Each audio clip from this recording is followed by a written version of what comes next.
vous êtes fan de mythologie, plus particulièrement les héros et les dieux grecs, alors cette vidéo est faite pour vous puisque j'ai décidé de vous faire une petite sélection de livres que j'ai pu lire, qui s'en inspirent et que j'ai beaucoup aimé.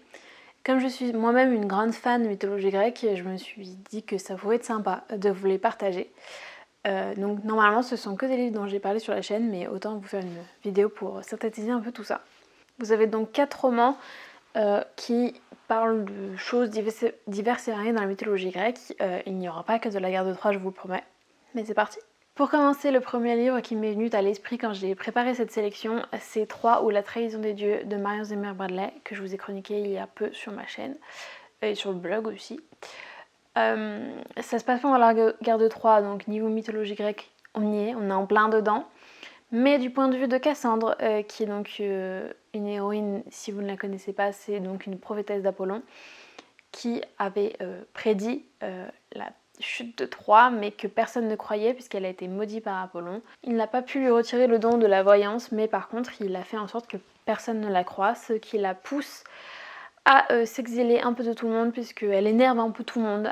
À prédire des malheurs en tout genre, évidemment pas parce que personne ne la croit, tout le monde s'énerve. Elle se devient donc prophétesse d'Apollon où elle assiste à la guerre de Troie impuissante. Voilà. Et c'est son histoire puisque, comme elle le clame au début du roman, on nous raconte la guerre de Troie du point de vue des hommes, mais jamais du point de vue des femmes, et on ne nous dit pas ce qu'elles ont vécu, elles. Donc il est temps de changer ça. C'est un roman très émouvant, très féministe, qui bouscule un peu et qui fait réfléchir, que j'ai beaucoup aimé. En plus de ça, l'autrice a profité du fait que Cassandre n'est pas un personnage très développé dans la mythologie grecque. On ne sait pas tout de sa vie. Donc elle a pu extrapoler un peu et elle l'a très bien fait, je trouve. C'était un livre que je conseille vivement. On reste dans la même guerre de Troie, puisque ça reste quand même un sujet central de la mythologie grecque, mais cette fois on va se placer un peu après. Si je vous parle de la guerre de Troie, vous pourrez certainement me citer les héros grecs qui y ont participé, même peut-être ce qu'il est avenu d'eux. Par contre, je pense que vous aurez un peu plus de mal à me dire ce qu'il s'est passé pour les héroïnes après la guerre de Troie.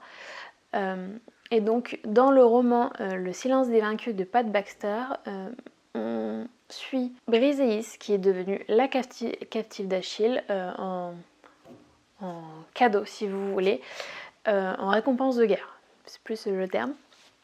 Et donc on va la suivre évoluer aux côtés d'Achille, ne sachant pas trop si elle doit détester cet homme qui fait partie de ceux qui ont détruit sa ville, qui sont quand même un peu responsables de son malheur, si elle doit s'attacher à lui parce qu'elle doit quand même vivre sa vie avec lui, elle doit essayer de le comprendre, essayer de s'adapter.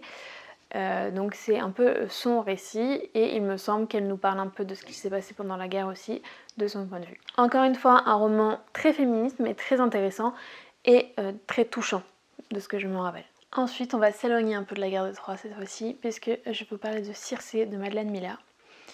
Comme son nom l'indique, on suit la vie de Circé qui est donc la descendante du dieu Hélios et d'une nymphe, je ne me rappelle plus son prénom, d'Amoi, qui se voit un peu rejetée par les dieux puisqu'elle est trop humaine, elle leur ressemble trop et elle n'a développé aucun pouvoir.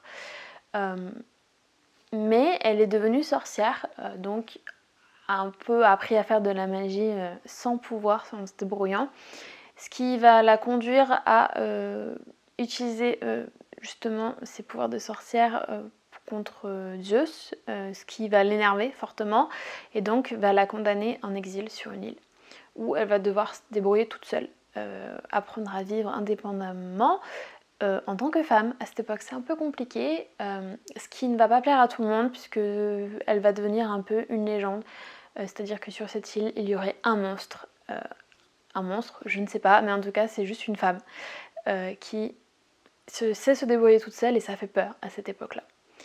On nous raconte donc sa vie, comment elle a traversé, comment elle a croisé le chemin de plein de héros de la mythologie grecque, comment elle les a influencés pour certains, comment elle a transformé un humain en dieu, s'opposant à tous les dieux, en commettant le pire sacrilège. donc en fait en osant être soi-même et agir alors qu'elle n'était qu'une femme.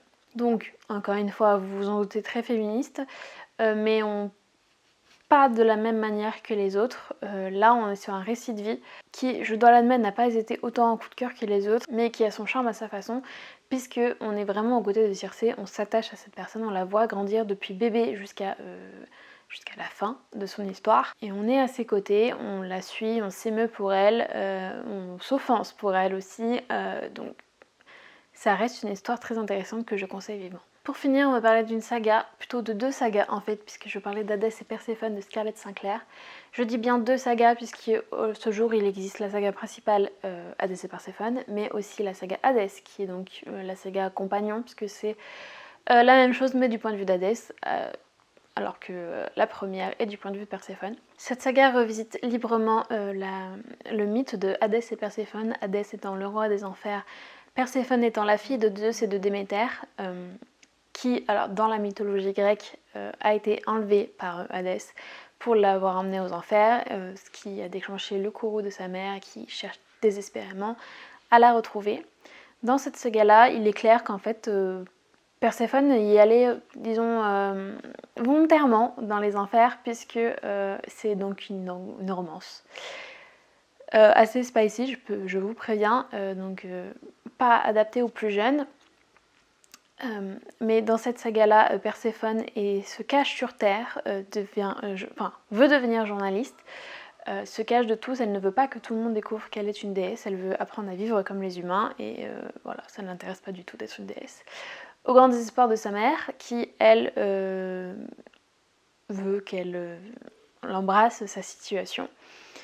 Et au cours de sa vie sur Terre, Perséphone va croiser le chemin de Hadès, le puissant maître d'un club night, je crois que c'est ça le mot, qui a la particularité d'être célèbre puisque il passe des pactes en fait avec les gens qui viennent chez eux. Souvent les humains se retrouvent à parier leur vie avec Hadès, et évidemment Hadès finit toujours par gagner. Et Perséphone, sans faire attention, va se retrouver à faire un pacte avec justement Hadès. Je ne sais plus exactement quel est ce pacte, mais en gros ils vont se retrouver liés, et elle va lui offrir sa vie. Elle va devoir vivre dans les enfers. Même si c'est une revisite libre de l'enlèvement de Perséphone, ça, on reste quand même dans le thème et les grandes lignes sont plus ou moins respectées, avec en plus des apparitions des autres dieux et déesses, qui eux pour le coup sont un peu adaptés, mais ça reste quand même intéressant et ça reste quand même très divertissant lorsqu'on aime la mythologie. En tout cas moi j'ai beaucoup aimé. Voilà pour ma sélection des livres qui s'inspirent de la mythologie grecque que j'ai pu lire jusqu'à présent. N'hésitez pas à me dire si vous avez aimé cette vidéo, si vous avez d'autres thèmes que vous aimeriez que je fasse un peu dans le même genre. N'hésitez pas à vous abonner pour continuer à me soutenir, et moi je vous souhaite de très bonnes lectures en attendant la prochaine vidéo.